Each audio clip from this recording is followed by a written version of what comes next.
Hi, I'm Dr. Jodi Tommerdahl from the Department of Curriculum and Instruction at University of Texas Arlington, and today I'm lucky enough to be talking to Dr. Peggy Semingson. Will you tell us a bit about yourself? Sure. I'm an assistant professor of curriculum and instruction. I teach literacy studies and I taught elementary school for 8 years.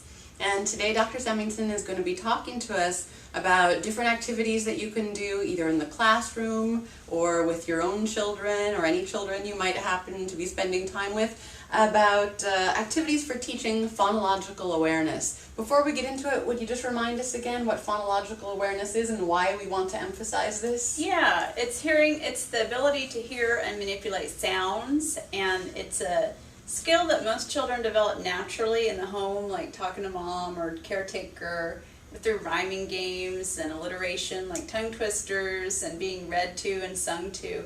But some children, for different reasons, don't develop this skill. And so we'll talk about the continuum, how there are different types of phonological awareness, and then how you can teach each component of phonological awareness. Well, great. Let's jump right in. Where do you want to start? Let's see. So, an overview, the most basic or simple aspect of phonological awareness is hearing and producing rhymes, and also hearing and producing alliteration. So rhyming's pretty easy. When you sing to kids and do rhyming games and that kind of thing, even jump rope and those things, those are building literacy and phonological awareness because they're hearing those sounds every day, kind of in natural language. So singing, reading, nursery rhymes, kind of old-fashioned stuff is good, so that's pretty easy. And then alliteration is like tongue twisters, like Peter Piper picked a peck of pickled peppers. Do you know any of those, or did you do those when you were young? I did that one, and tell me when that comes to mind. Yeah, Sally sells seashells by sure. the seashore. So those initial consonants, and so saying those and hearing them, it's kind of fun. The main thing is you don't want this to be a chore. It should be fun little game-like activities either at home or in the classroom. And there are books too where children can hear sounds where they're repeating, and so like Denise Fleming has a bunch of books, and so they're really good to hear those sounds. So try to find pattern and predictable books that have natural rhyming sounds in them. I guess Dr. Seuss would be a good example of both, with the alliteration and they're the rhymes. Fun. Kids like them. And then you can point out rhyming words, and you can do games like, I'm going to say 3 words, tell me which one doesn't rhyme. And so you can say, sip, hip, run, or even sip, hip, mop. So, different vowel sounds or Oh, that great. kind of thing. So you make it into a game. Yeah, make it into a game, and then have the kid maybe come up with their own too. Oh, so you can kind of scale it up or scale it down depending on how old they are? Yeah, so you can make it more complex as they get the hang of it, then they can come up with rhymes. Oh, I like that. Yeah. Great. Well, what else do you have? Well, those are pretty easy and sort of natural. And so we see a lot of these in kindergarten type, first grade classrooms anyway. And then the next kind of complexity is syllabication. So the ability, actually I left something out, the ability to hear individual words. So having children say a sentence and then count how many words were in that sentence. Mm-hmm. Or they can, clap how many words and that kind of thing. So hearing words is a task for phonological awareness. And an example of that, when you don't hear the words right, sometimes people mishear song lyrics or words run together, like the Pledge of Allegiance. Some kids can't really know what word is what, mm-hmm. And so those are examples of when we aren't able to not syllabicate, but to identify individual words, just hearing them. When you just hear something, you don't understand it, and you're just repeating it back, and you don't even know what the words are. You don't know so where they the words start are. and end. Yeah, so that's hearing, and so that's a skill. But then next is syllabication. So hearing the syllables in words, and a syllable is one vowel sound.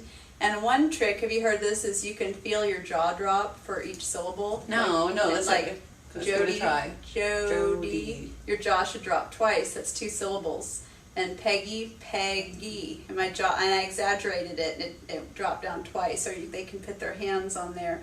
And each time your jaw drops, it's a syllable. That's a kinesthetic way to feel the syllables. I just learned that at a dyslexia workshop. But you can clap out names, you can clap out words, you can snap them or stomp them or tap them, and that's a good skill. I bet names are a good way to start, because kids are always so interested in their own names. They love their names. Names of their friends. Yeah, names of their friends. And so, it's all auditory. So then stretching out the syllables and then saying it fast. So when you break the word up, like if I said, you know, Peggy, what did I just say? And they string them together, they blend them together, then that's a skill. Mm-hmm. So they can do that. I'm going to move into phonemes at the phoneme level. Can you remind people what phonemes Yeah. are, just in case people have forgotten? This is tricky. A phoneme is the smallest individual unit of sound. So like the word it has two phonemes. It. Is it just then a letter? No, sometimes it can be more than one. Like the digraph sh, sh has one phoneme, one sound. Right, you can't break it down into Yeah, right. It's not s. So in that case, it's one phoneme but two letters. So the word she has two phonemes, sh, e? Exactly. Okay, yeah. gotcha. It can be tricky. And so kids need to be able to identify and hear each sound. That's called segmenting or stretching out. And then they need to be able to take each of those individual sounds and blend them back together. So some things you can do are use picture cards or use real objects and say, you know, let's find some objects that start with b, ball, boy, that kind of thing. Mm-hmm. And so those are easy things. What have you done with sounds? Oh, I play lots of games with sound. Sometimes I limit it to a certain initial letter and say, come up with every word that you can that starts with the sound sh, for example. And sometimes I have it timed. If you have different children who might want to race, and they each get a different letter, and they come up with different words as quickly as they can. Like a game. And it can be according to a phoneme, but sometimes I also do it by category. I guess that's more of a semantic exercise.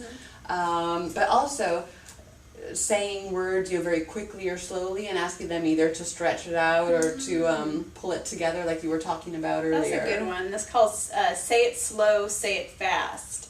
And so say it slow is when you stretch out the word. So you say sheep, say it slow. Shh, e, p. Say it fast, sheep. And so then they get a chance to practice both segmenting and blending. And you can start with either end. You can give them sh, e, p, and have them figure out sheep, or you can give them sheep and have them figure out the sh, e, p. And that's good for working with kids with different age levels, different ability levels. Yeah. These are all auditory, so you can do these with your eyes closed. So that's the main thing. Do you? You can also add some tools so that, like, for example, more advanced students, you can do sound boxes, which I'll show in a second. And you push a penny up in each box for the sounds, but then later you can have them actually write the sounds in the boxes. And that helps reinforce letters and sounds, and that's more advanced. So these are things you could do with kids who either don't know how to write, or for some of them, you would have to know how to write for the more advanced activities. Yeah, more advanced. So generally, most of the time, we do phonological awareness tasks with pre-K, kindergarten, and first grade, and then by then it should be pretty well developed, so we assess them and see if they've developed those skills. Wonderful. Anything else you want to add in before we go into the sound boxes on the next video? I think that's it. Great. Well, thanks so much, Dr. Sure. Semingson. These have been really useful, and I hope lots of you can use them in your teaching.